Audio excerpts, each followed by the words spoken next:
Uh, we're on week 2 of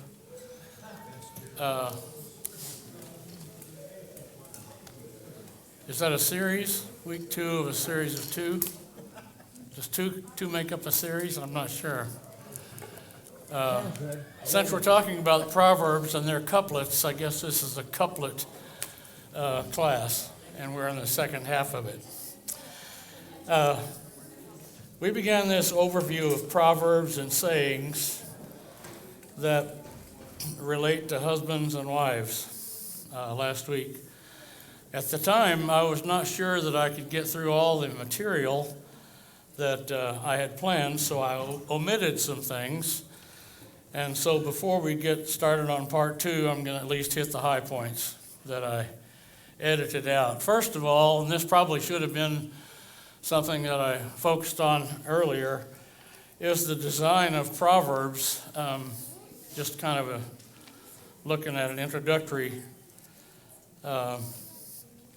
idea that most of the Proverbs that we find in this book and even scattered throughout the rest of the Old Testament and historical books and prophets particularly, as you observe when you read them, you probably notice that they are mostly written as couplets.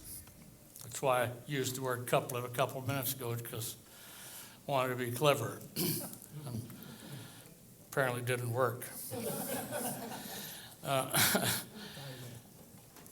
But couplets are 2 lines that of a saying that bear some resemblance or relationship to each other. It's also known as parallelism in language. And there are 3 forms of parallelism that characterize most of the biblical Proverbs. First of all, there's what's called synonymous parallelism.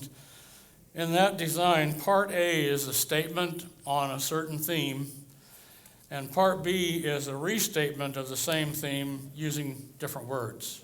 So it's kind of this and this are the same, just a different way of saying them.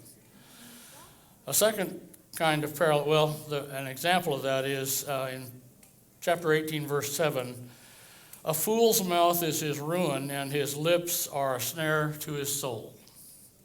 So you can see how that works.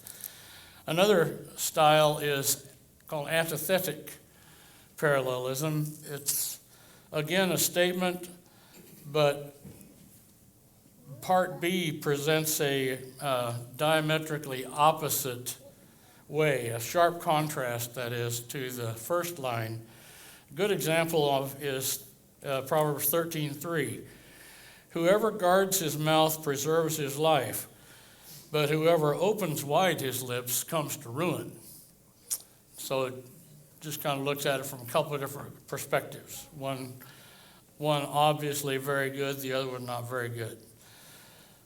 So you have good behavior with a positive result, and the first one, an opposite action, has an unhappy outcome. Since Proverbs about the tongue are a prevalent theme of the book, obviously the wise men who were quoted here, thought these were important things to talk about. The third type of a couplet is synthetic parallelism. This is where part A says something, and then part B advances or enhances what's already been said. Chapter 14, verse 26 says, in the fear of the Lord one has strong confidence, and his children will have a refuge. So there's this, and then, there's also this that's good. So you have an encouragement for one generation, but it's coupled with not only that kind of expanding the effect on another generation. Nevertheless, that being said, studying this collection of Proverbs, as well as the other Proverbs we find in the Bible, can be a challenge. To our Western world of rational thinking. They can be frustratingly cryptic, sometimes vague, sometimes even seemingly contradictory, and even sometimes they sound harsh. But here's the thing, the Proverbs don't ask for our approval. They're there, and how you deal with them has a great deal to do with how your life goes. They dare us to think beyond what we easily agree with. Proverbs are mostly standalone bits of wisdom, advice, counsel, warning, encouragement, and they're a lot of times a critique of observable behavior.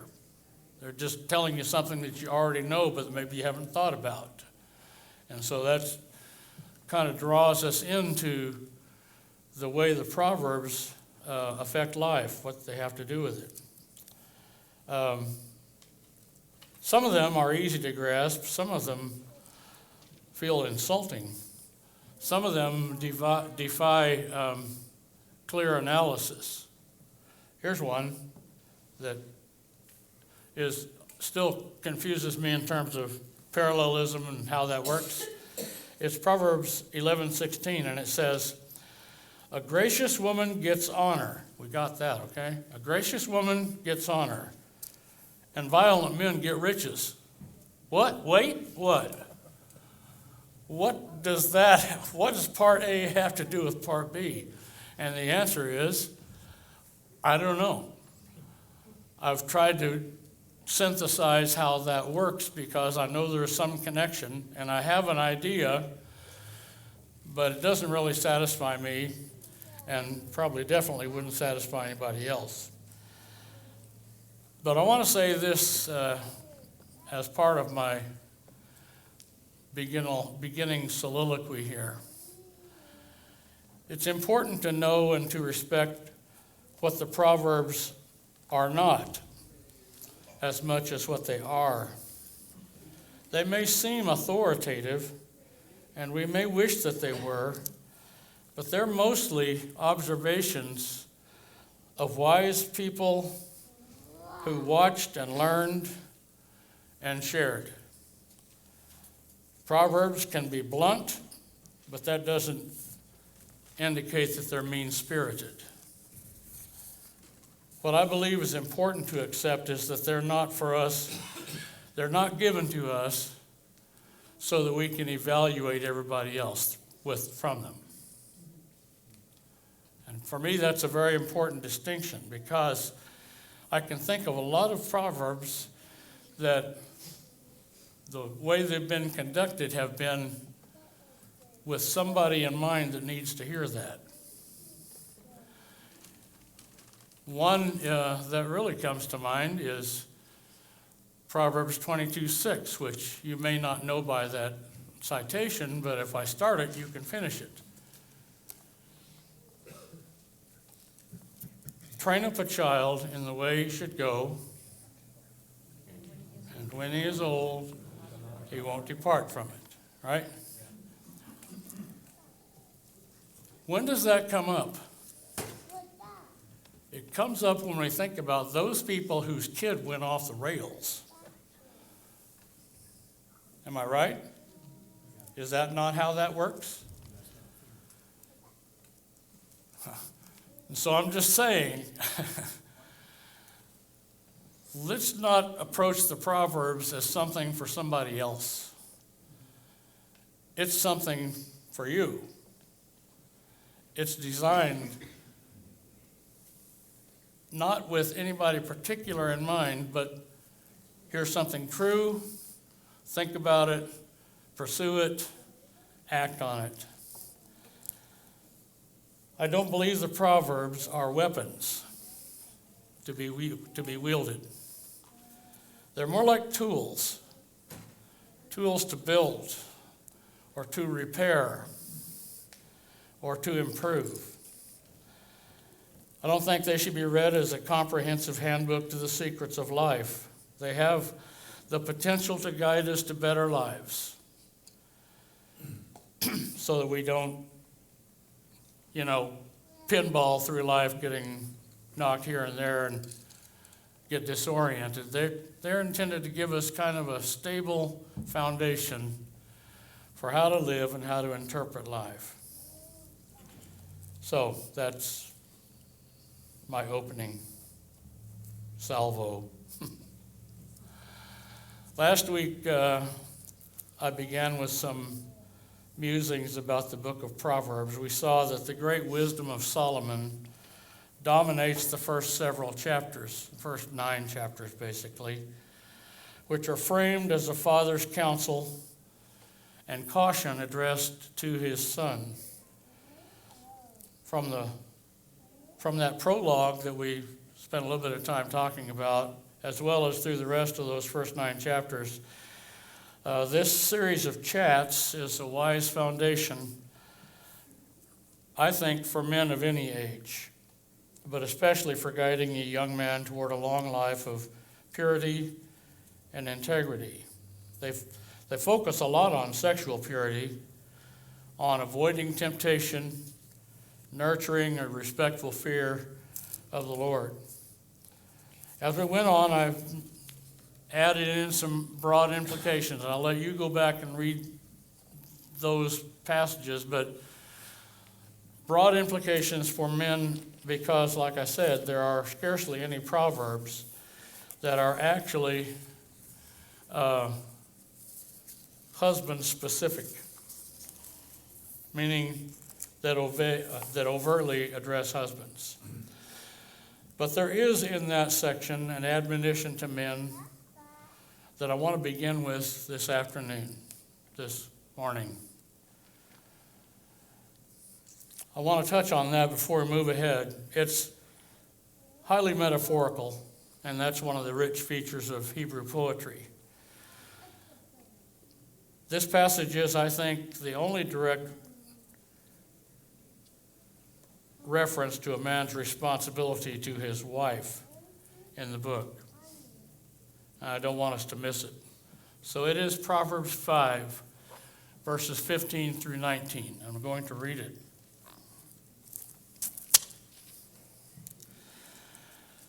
Drink water from your own cistern, flowing water from your own well.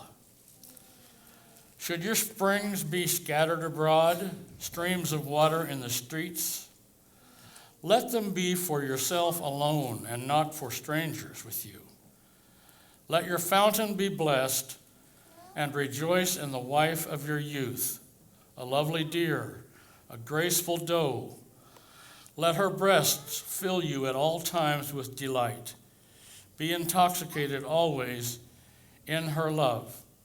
Why should you be intoxicated, my son, with a forbidden woman, and embrace the bosom of an adulteress? Because a man's ways are before the eyes of the Lord, and he ponders all of his paths. I zero in on verse 18. Rejoice in the wife of your youth. First, this nails it down to a husband. But secondly, it's a mandate to sexual intimacy and pleasure as being not just okay, but intended. That's why we like to say, vive la différence. Yes. I like the differences between me and my wife.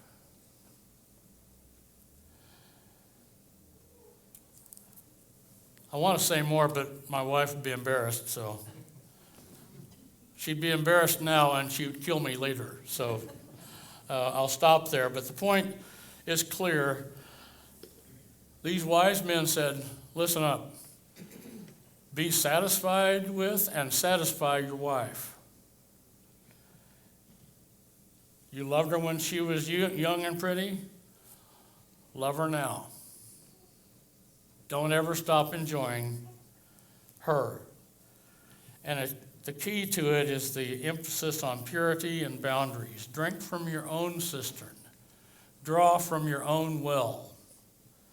I said it's metaphorical, so, you explore that however you wish. But at this point, we are adjourning for a cold shower.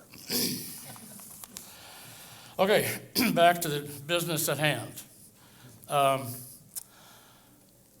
We talked about husbands, and in studying through this book with that in mind, there are actually only 4 times in Proverbs where the word husband is used.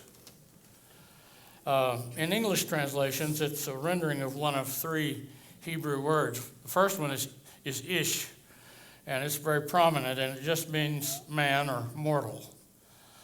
Second word that's much less common is enosh. It also means a man, but it's rarely used in the singular in the Bible. It's used in the plural, but when it's in plural, it's never translated husbands. It's kind of odd to me. Just the generic of men. The third word, however, in 4 occurrences of husband in the English translations of Proverbs, is the Hebrew word Baal. Yes, one and the same word for the Canaanite god that Israel had so much trouble dispatching from their culture. Baal. You may know that its primary meaning is Lord, Master, Owner, or Possessor. We're fixing to get in some trouble spots here, if that's a husband. In the context of marital relationships, it only occurs a few times in the Old Testament, but it certainly is enough to make an interesting discussion, but not today. If you are a guy and you put too much stock in the Hebrew meaning of Lord, Master, Owner, Possessor, you're going to have a hard time at home. I'll just suggest that you avoid drawing too many implications from that. But it does tell us that it's a statement of honor and responsibility toward the wife. I mentioned last week that Dr. McCord at Oklahoma Christian referred to his wife Lois as thing, because Proverbs 18:22 says, "He who finds a wife finds a good thing." I've never tried that. But earlier in the book, there is a verse that's kind of a fitting corollary.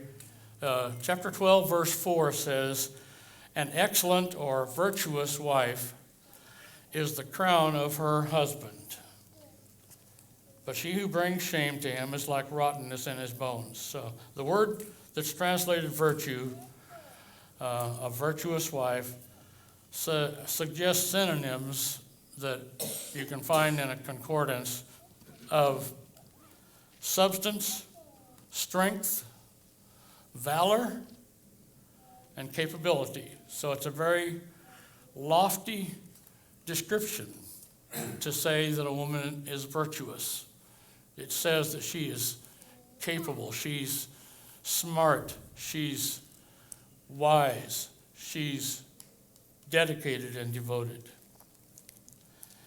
And so my question to you to start off with is, what are some ways that a woman might exhibit those shades of virtue?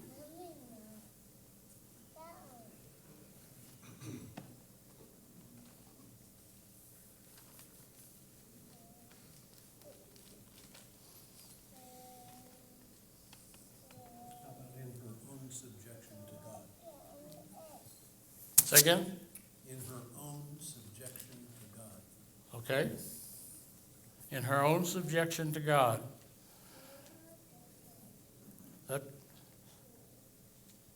We mentioned strength. That's one way that her strength is manifested, in her devotion to God.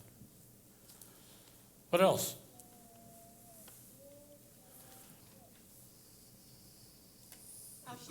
not only her family, but those around her who need assistance, the sick, the less fortunate. I know in England, in 200 or 300 years ago, that was kind of the job of the woman of the house, is to go about and travel those that were, especially if her husband was like a landowner or a class of privilege, that, one of the things she did would be to take care of those who needed help in any way, food, clothing. Yep. Hands-on. And entrusted with that. So there's an aspect of a man's needing to trust his wife to do things instead of assuming that she wouldn't want to do this or she can't or whatever. There's value in feeding positivity to her. The other three locations in which the word husband is used are all in the same chapter. Proverbs 31, found in verses 10 through 31. What do you know about that chapter and its theme? A virtuous woman. A virtuous woman.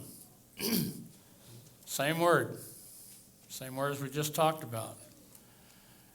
And it's not just a passing comment about a virtuous woman, is it? It's a veritable catalog of attributes, behaviors, accomplishments, values that a woman like that displays. The word describing this woman is, as Randy mentioned, virtuous. It's the very same word that we just talked about an excellent wife, a virtuous wife who's the crown of her husband. The next verse after the beginning says, the heart of her husband trusts in her,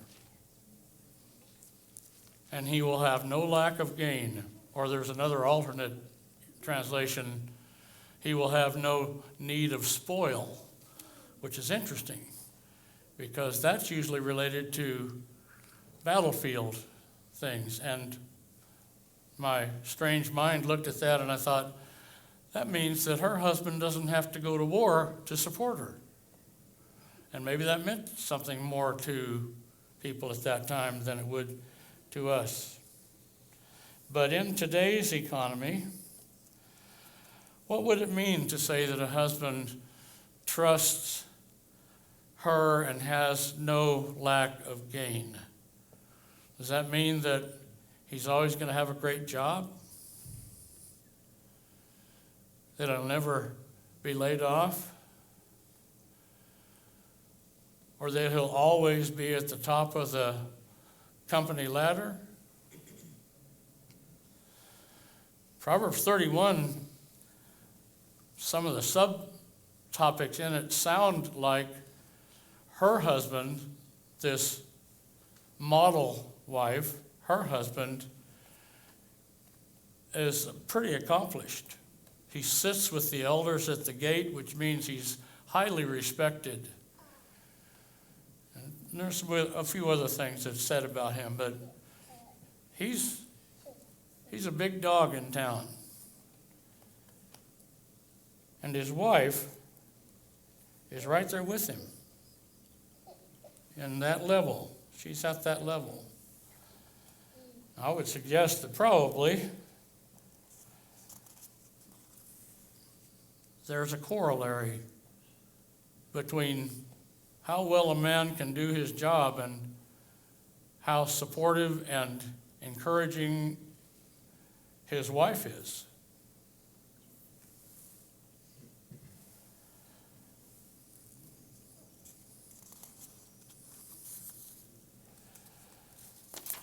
The verse I referred to is in verse 23. Her husband is known in the gates when he sits among the elders of the land. So he's a respected man in a respected position, but the reference to him is connected to her husband. And I don't want us to miss that, because this chapter is not about him. This chapter is about her. The virtuous woman, the model of everything that is great. Now understand that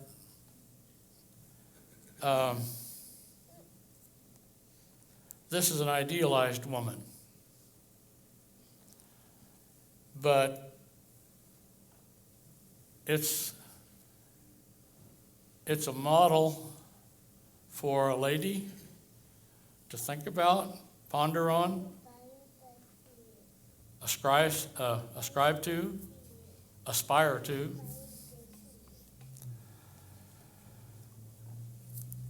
So listen as we read chapter 31,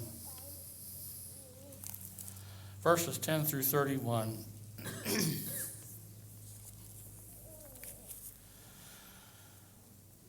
An excellent wife who can find, or virtuous.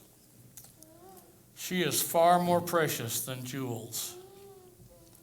The heart of her husband trusts in her, and he will have no lack of gain. She does him good and not harm all the days of her life. She seeks wool and flax, works with willing hands. She's like the ships of the merchant. She brings her food in from afar.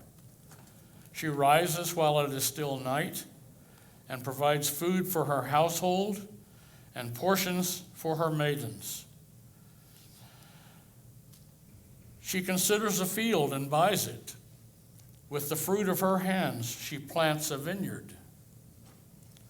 She dresses herself with strength and makes her arms strong.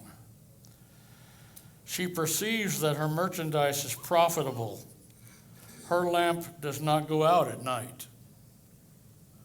She puts her hands to the distaff, and her hands hold the spindle. That's a weaver's picture. She opens her hand to the poor and reaches out her hands to the needy.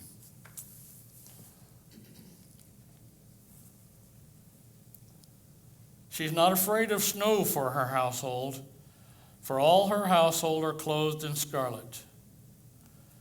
She makes bed coverings for herself.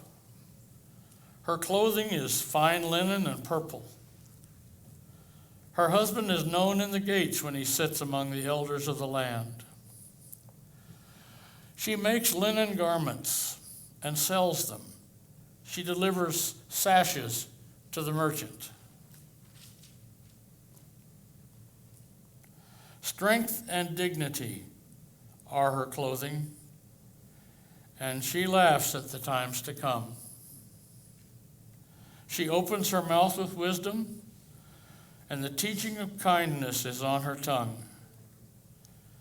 She looks well to the ways of her household and does not eat the bread of idleness. Her children rise up and call her blessed, her husband also, and he praises her. And here's how he praises her. Many women have done excellently, but you surpass them all. Charm is deceitful, beauty is vain, but a woman who fears the Lord is to be praised. Give her of the fruit of her hands, and let her works praise her in the gates. You know, when you read a passage like that and kind of dwell on the different aspects of it, it's inspiring and amazing.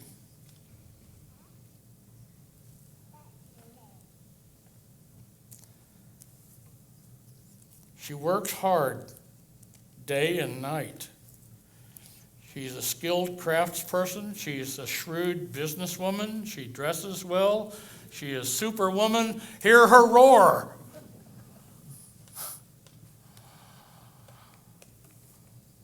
But that's also, as I said earlier, an idealized picture. All of those things are indicators of the kind of virtuous quality that Lemuel's mother taught him. He's the one guy who wrote that chapter.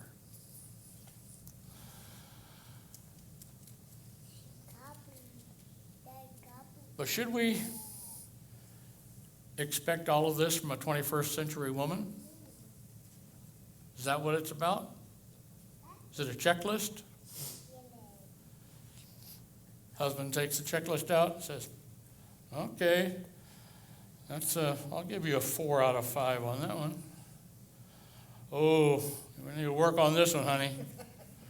That's down around a 2. That's a good way to get bruises.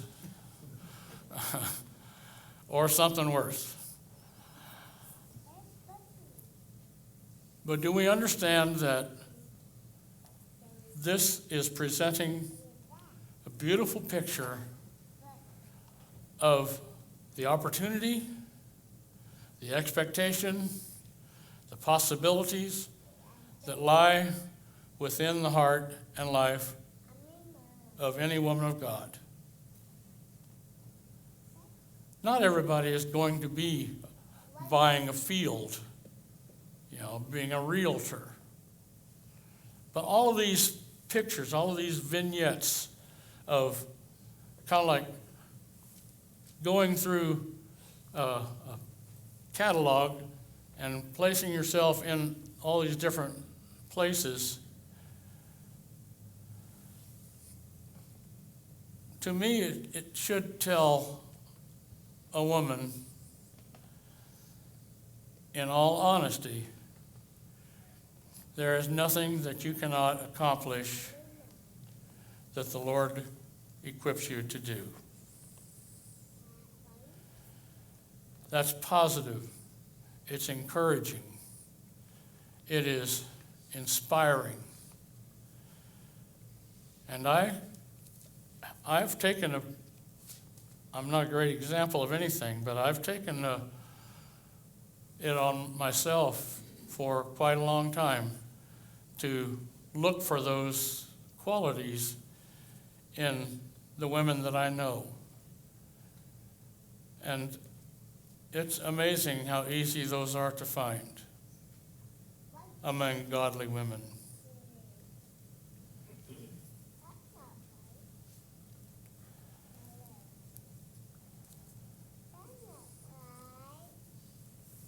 Now, that doesn't mean that women can't be sidetracked, thrown off course. They certainly can. The elephant in this room are passages about a woman or a wife who is quarrelsome or contentious or nagging. And those are some of the references to a woman in the book that some guys, that's the only ones they know. But they're incidental, but they're true. We can rightfully note that there are no comparable shots fired at men in this book. It was written by men. But there are proverbs that reference fools and hint at disrespectful behaviors in men. However, there isn't one that says, the women's ones are, a nagging woman is like a perpetual dripping. Whew. But you don't have one that says, an overbearing man is like, I don't know what you'd say, but a hungry bear. I don't know. But there's not any that are framed about men in that way, just the general description of fools versus wise people.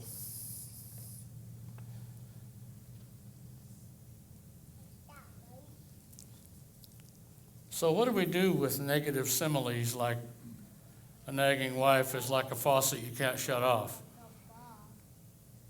How do we deal with that?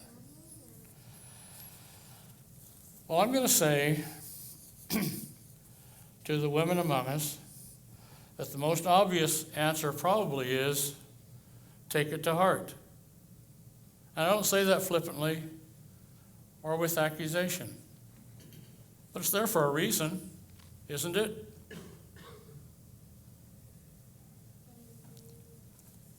There's a reason why those proverbs or sayings are in this book. Is it possible they've been misused or weaponized? Oh, yeah, absolutely. But the fault there lies with the ones who've used them that way from a bully pulpit. But misapplying those verses doesn't negate the point.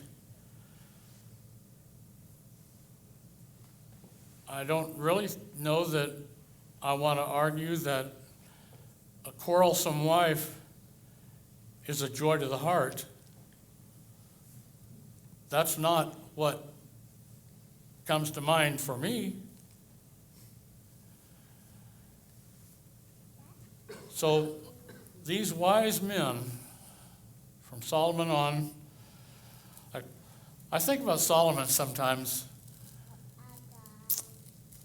He had 300 wives and 700 concubines. I think probably he's seen it all. I don't know how many of those he authored, but somebody should have told him that one's a handful.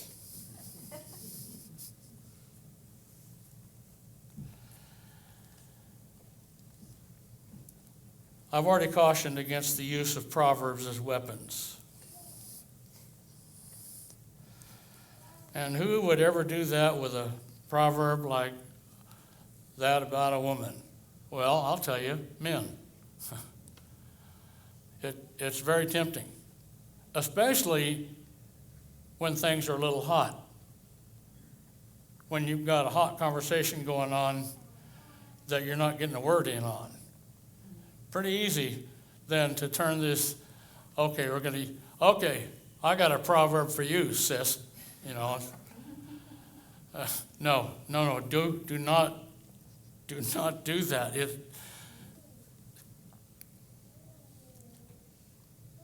As an aside to men, just put those sayings in a personal file that's labeled "Do Not Use." Because it's not for you. That wasn't written for your benefit. It was written for the women. It's for their benefit.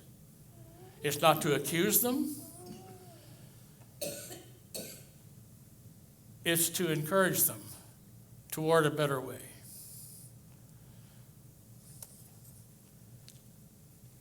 And godly women are quite capable of understanding the point without our help. But again, I say to the dear sisters here, these specific sayings are meant for you, that you may wisely monitor your attitudes, your words,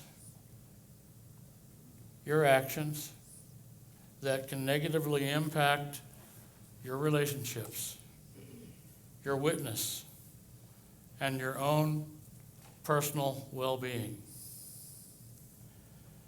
The conduct that's described in those verses is just as toxic to yourself as to those who observe it or are targeted by it. I will acknowledge that sometimes men are dense, tone deaf, or oblivious to what seems perfectly clear to a woman. And that's the attitude or level of respect that I think turns wise correction or valid observation into the sniping or nagging that the writers speak of.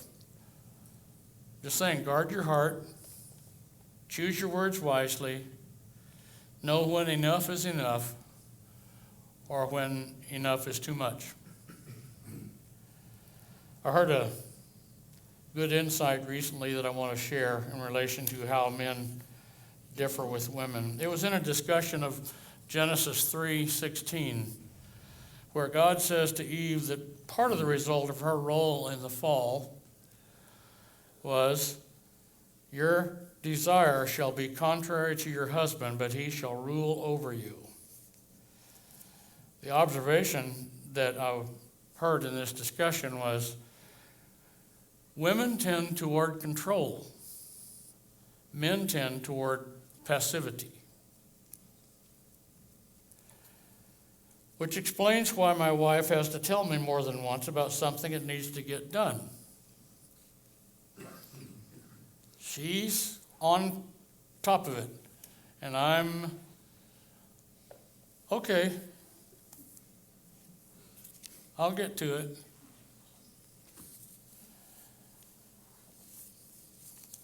Could be a plumbing repair. And by the way, to my credit, that very crisis came up within this past week, and I took care of it. Because it was a leak in her sink in the bathroom, and it was 10:30 at night. And we're not going to have it leaking all night long.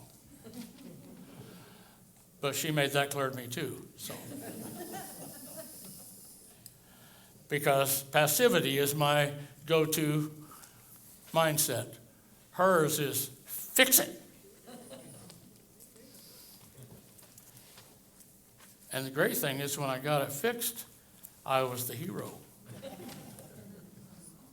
See? Works out. Could be a financial matter that's on her radar, or a scheduling conflict, or a phone call that I need to make.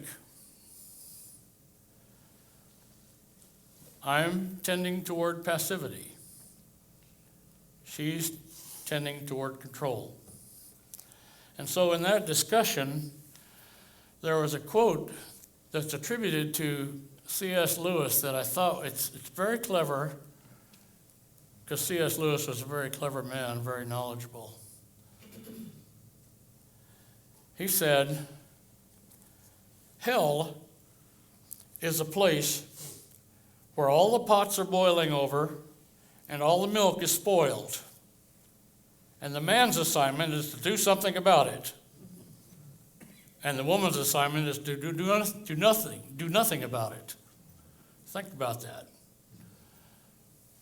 Everything's boiling over, the milk spilled. The man's supposed to act, and she's supposed to not act. Yeah, that sounds like hell to me. Fits perfectly with why a woman might lean into sometimes what a man considers nagging, though. Not saying it's justified, but I get it. I get how the frustration can spill over, and if the man doesn't act, take control, take charge, someone else will. And it'll fall to her to do it. And where does the fault lie then? Certainly explains many conflicts in my own household over the years. The catalyst for that conflict quite often is with the man, not with the woman. And so, as Forrest Gump said, that's all I have to say about that.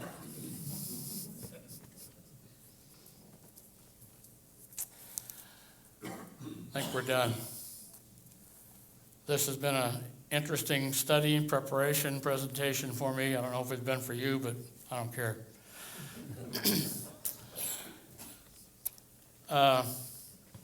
I am not confident really that it was all that beneficial or enlightening to you who patiently endured me for 2 sessions, but I thank you for being polite and for pretending to be interested in what I've shared. My hope is that the Lord will bless all of us as we return again and again to the book of Proverbs, often enough to tap into nuggets of wisdom and guidance for all the seasons and situations of our lives. Let's pray. God our Father, you are all wisdom, all perfection, and everything that we need. And through writings like those that we've looked at, you speak. Even though it's just people, you've used them as your vessels to convey truth, to provide wisdom and encouragement. I pray that from day to day, we'll find occasions to maybe just read 3 verses of Proverbs, or 1, and follow through, apply not to someone else, but to ourselves, that we might receive the blessing and the world might be a better place because we're wiser than we were before. Thank you for your word, for your grace and kindness toward us, even though we are so often unwise. We give you praise as our Father, as our Creator, and as our God. In the name of Jesus, amen. We are getting ready to have food served in here, and we're going to have to break down things. Already we have people picking up the chairs.